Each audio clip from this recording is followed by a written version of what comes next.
Hi everybody, I'm Darren Moore and you're watching Reggae Boyz commentary. This video is brought to you by MPEC Printery, specializing in t-shirt printing, posters, and shipping from the USA.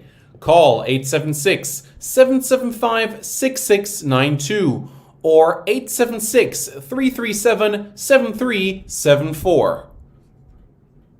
Andy Gone Nuts, 100% guaranteed fresh coconut water delivered straight to your door. Call 876-309-6128. That's 876-309-6128. Refreshing and affordable. For more information, follow them on Instagram at Andy Gone Nuts.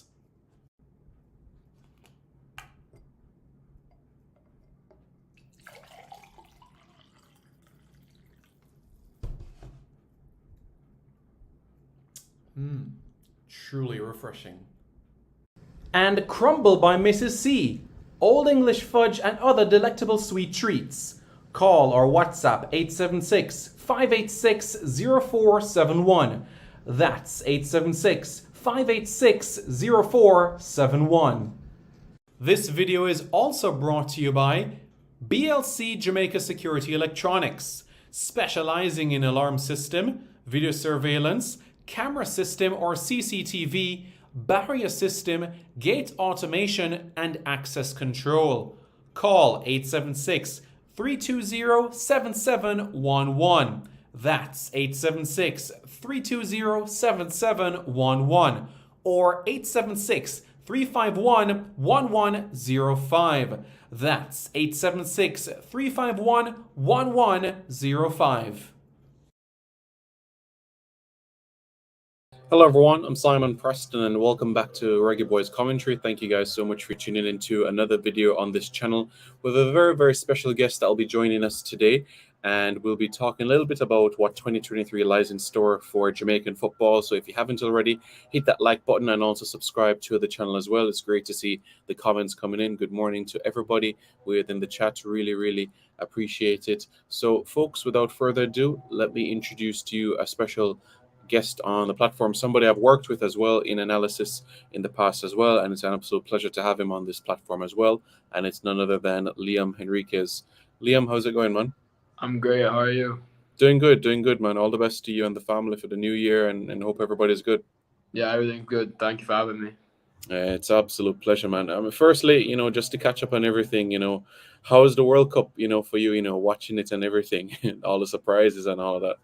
Yeah, it was interesting. Obviously, I was up in Canada at school for majority of it, so trying to balance school while watching the games was interesting. But I found it very enjoyable, especially the finals. You never really see finals like that before.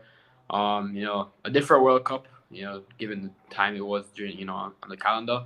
But I really, really thoroughly enjoyed it. It was a shorter World Cup than usually what World Cups are, like less than a month.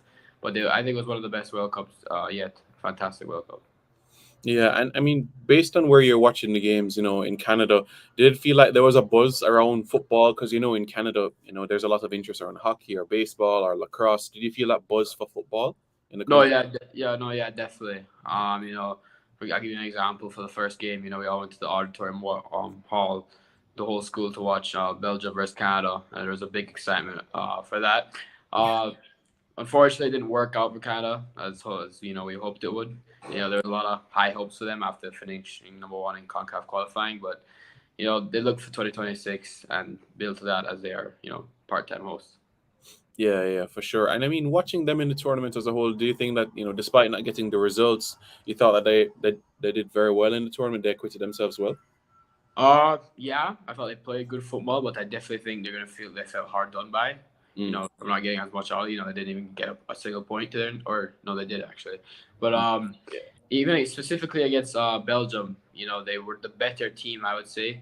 Missing a penalty, Alfonso Davies missing a penalty, so they definitely could have got off to a much better start against a big team. And I feel like if they got something out of that Belgium game, it would have been a whole other story for them.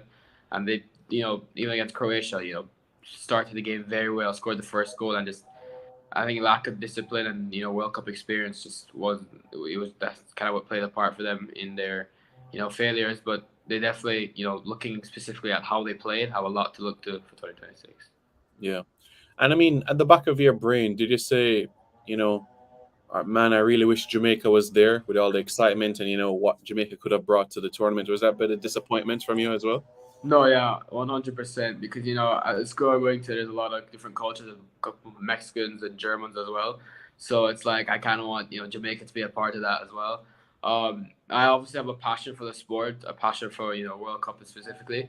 So when I was watching these games and feeling the passion, I was thinking to myself, wow, you know, imagine this plus Jamaica being in the World Cup, like it would be insane. So but yeah, I was kind of disappointed at that part, especially because I thought we had the team to play in that World Cup. But we look 2026 with the expanded World Cup as well. Yeah, definitely a great, experience to look forward to. Before we look ahead to Jamaica and everything like that, I just want to touch here. You give your thoughts about the what has happened, from Qatar, with Messi going on to get the golden ball, get that coveted World Cup trophy as well. The silver boot as well behind Mbappe with 7 goals and 3 assists in the tournament. Does this for you cement Messi as the greatest, or it's just difficult to compare eras with players of his year of his caliber? No, it definitely is difficult to compare eras, but I do think Messi is the GOAT after this. This debate was a thing between him and Ronaldo and others, but now he has got that World Cup, and not only that, he played fantastic. I've heard some people looking at him saying, "Oh, look at how much goals he scored, and look at how much of them were penalties." But at the same time, he gave, for example, his goal against assist against Netherlands. It's not like he's poaching up top and just getting balls driven into him for penalties and tap-ins. He's played fantastic.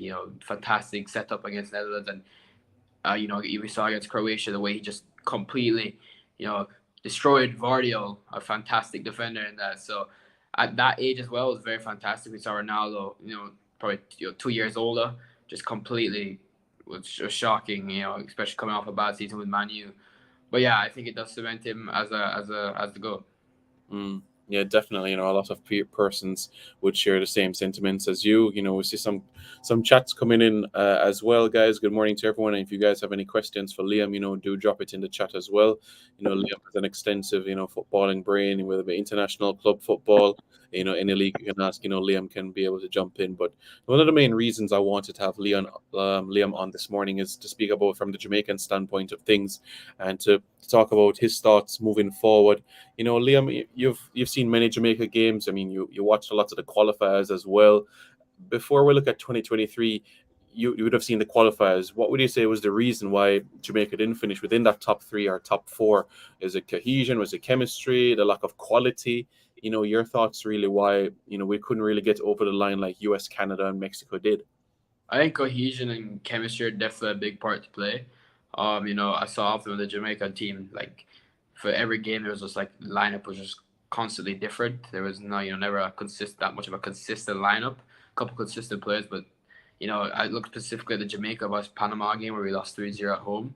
Like I just didn't understand the decision to like most of the team was making their debut in that game, and they were most English born. So just decisions like that were kind of just terrible to me, and I just think there was mix and matching different players from the English system for the Jamaican system, and it just didn't really click. But I definitely thought we had the quality. Even you look at some of the teams, like look at Tunisia in the World Cup. They have players in like the French third division. We have players in the Premier Leagues, and we can compete. And Tunisia competed, beating France. So we definitely have the team. I just think it's working on the tactics and the chemistry. And I think Hal Grimson has come in and could actually do a fantastic job at that. Yeah, and look at what Morocco did as well, Liam. Do you think Jamaica could do what Morocco did? They got 15, French, Dutch players in the squad, the bulk of their squad playing and born outside of that country. That could have been a Jamaica.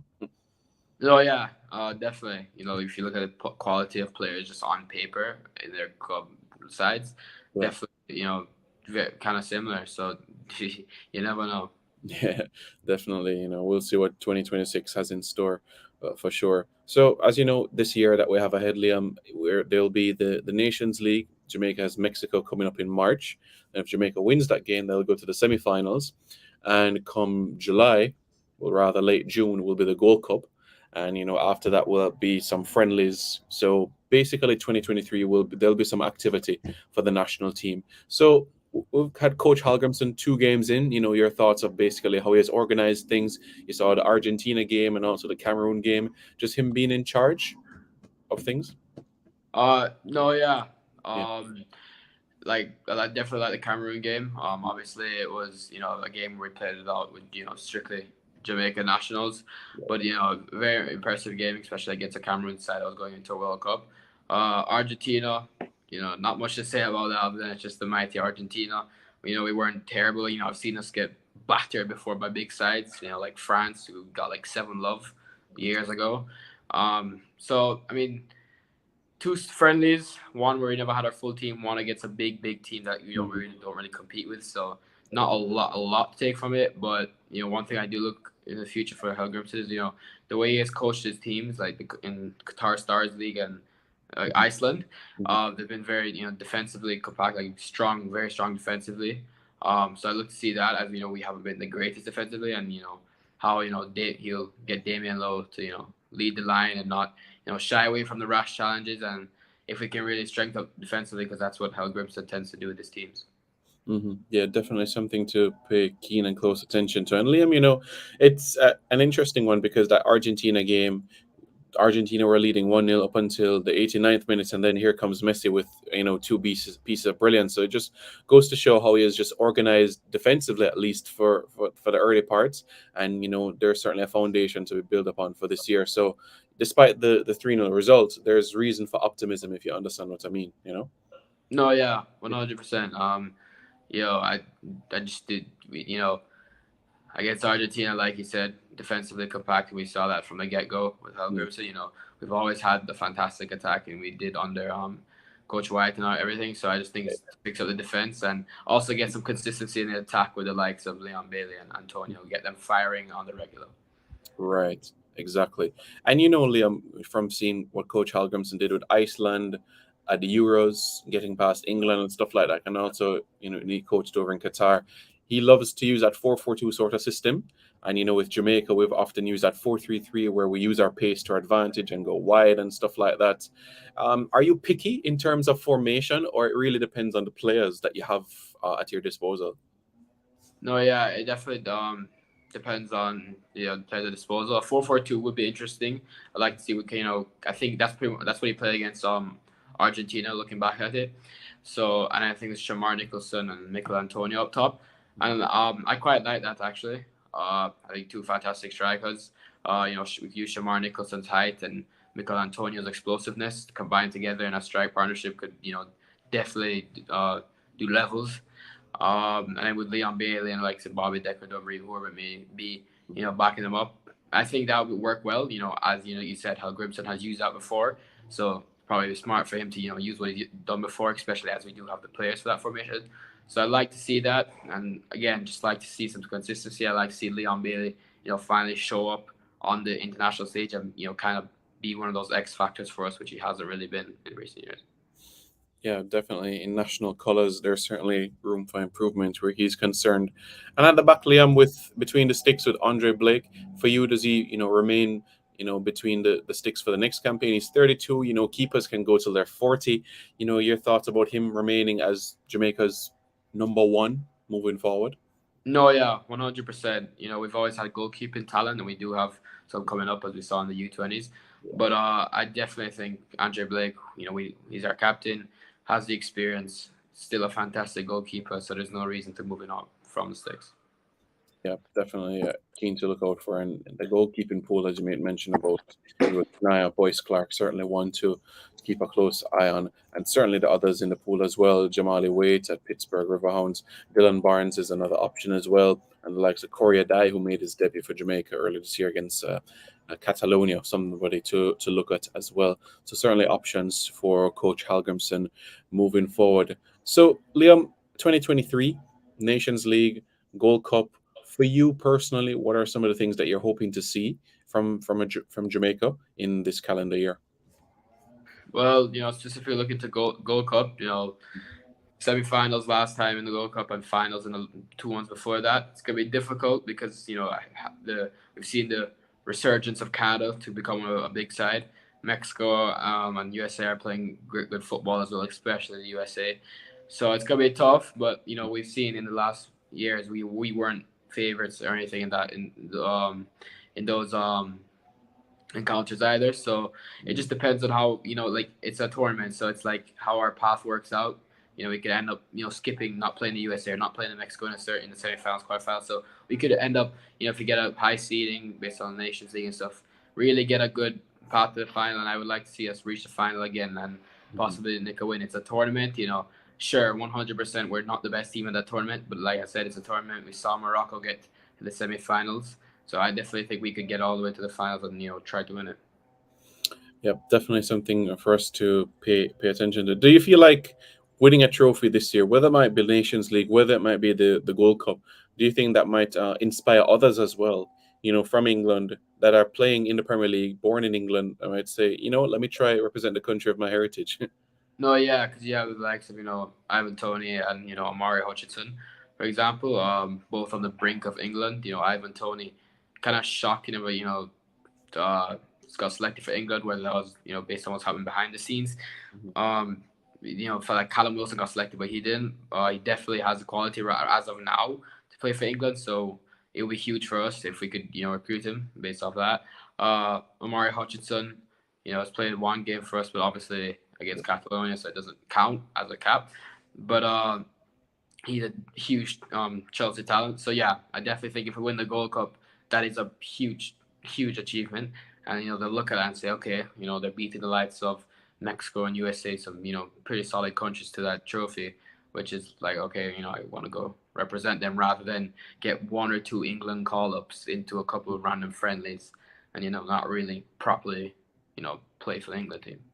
Yeah, I fully understand exactly what you mean. Because you have certain persons like Ainsley Maitland and Niles and Andros Townsend. They've played for England, but they can't play for Jamaica anymore because they've played some competitive games, but they're never like first choice, if you understand. Like they're just making up the numbers like squad players. So what I want to do right now is give you some names and you give me your thoughts about if you think in Jamaican colours it's something that we should somebody that we should be targeting. So firstly, Demarai Gray at Everton. Yeah, definitely. Yeah. All right. What about Dwight McNeil, also at Everton as well? White player? Yeah, Or we have a lot of kinda. I do think we do tend to look at this English talent and our eyes bulge, but I do think we have a lot of talent in our pool, and Dwight McNeil, is he really he was fantastic at Burnley, but is he really what he used to be? And I do think like Leon Bailey, if we can get Demarai Gray, and we do have talent that's kind of better than him. If he's gonna come in, he's gonna want to play regular football, so I'm not sure about that one.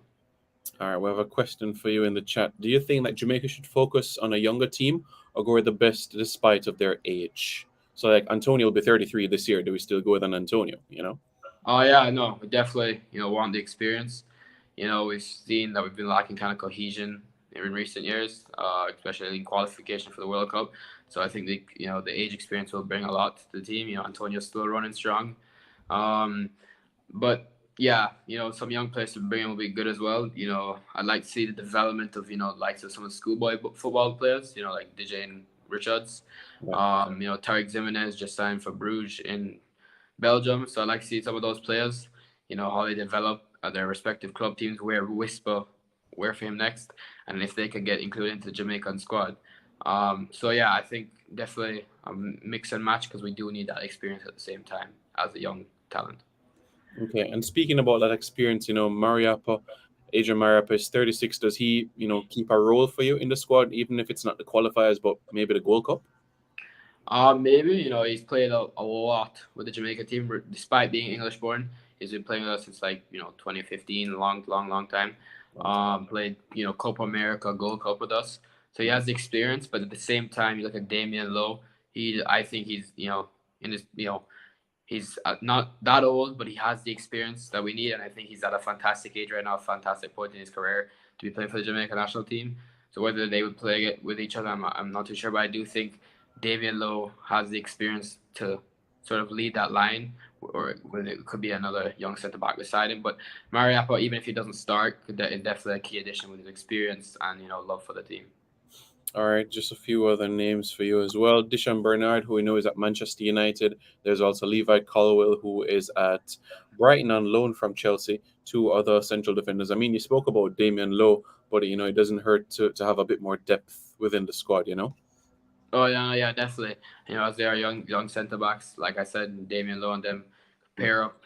Young fresh legs because Damien Lowe isn't that old, but he has the experience, so he could take them under his wing and really start up a defensive partnership because again, Angel Mariappa is old. He's at the end of his career, bouncing between clubs.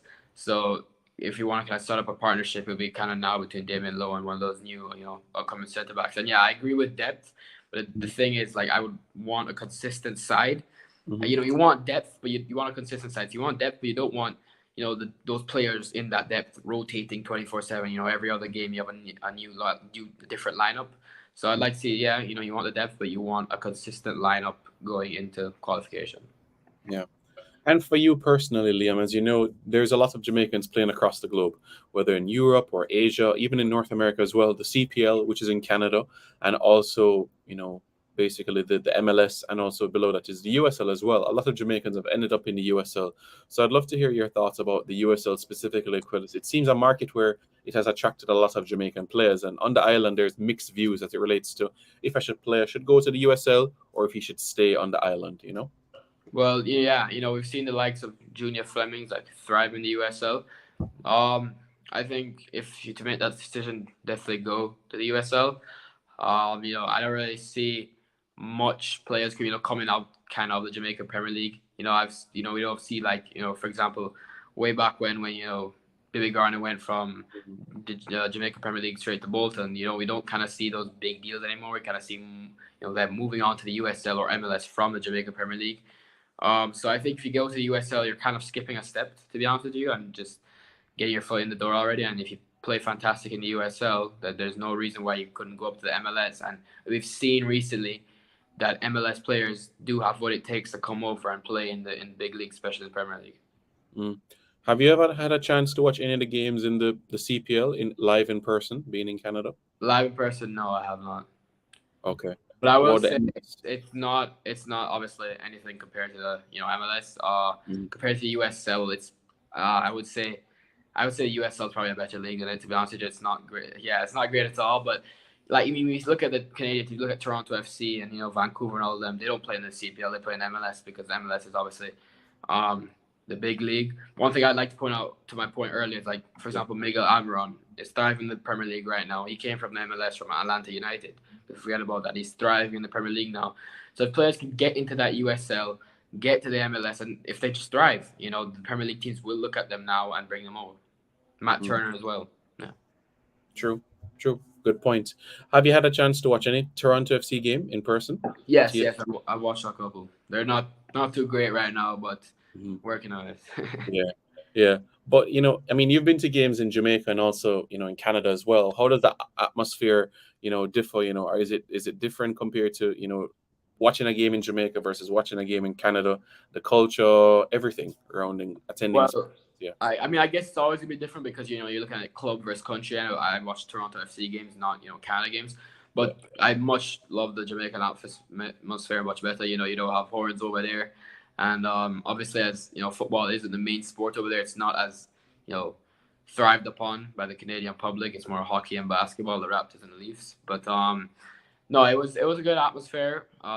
They always had their one section behind the goal that had flares and big flags, which was pretty interesting because you wouldn't think you'd see that in Canada. You just see that in Europe. But no, I stick to Jamaica's atmosphere with the horns and it's one of a kind, to be honest with you, and I stick to that much better than Toronto's atmosphere. Wow, really, really quite the atmosphere for sure. Look, Liam, thank you very much for your time. Really, really appreciate you coming on, and we'll definitely be in touch, with the Gold Cup ahead and also the Nations League ahead. So really, really appreciate it. Safe travels back home, and yeah, let's stay in touch as always, man. All right, thank you for having me. All right, it's a pleasure, Liam. Thanks for joining us, man. Really, really appreciate it. So, yeah, folks, that was Liam Henriquez joining us today, folks. Really, really appreciate you all for joining us part of the discussion as well. Don't forget as well to like, share, comment, and subscribe to Reggae Boyz Commentary for more content, For those of you that were joining in as well, we're talking about 2023 and what would be a success for Jamaica this calendar year. So you guys can be able to stay tuned, part of the discussion, watch this over. Good morning, Jermaine. Hope you're doing well, Tuffy. Already, that's a brilliant point that you've made just here. So something to think about, and a point that should never ever be brushed aside. So like the video, and don't forget to like, share, comment, and subscribe to Reggae Boyz Commentary for more content. Take care, guys. This video is brought to you by MPEG Printery. This video is brought to you by MPEG Printery, specializing in t-shirt printing, posters, and shipping from the USA. Call 876-775-6692 or 876-337-7374. Andy Gone Nuts. 100% guaranteed fresh coconut water delivered straight to your door. Call 876-309-6128. That's 876-309-6128. Refreshing and affordable. For more information, follow them on Instagram at Andy Gone Nuts.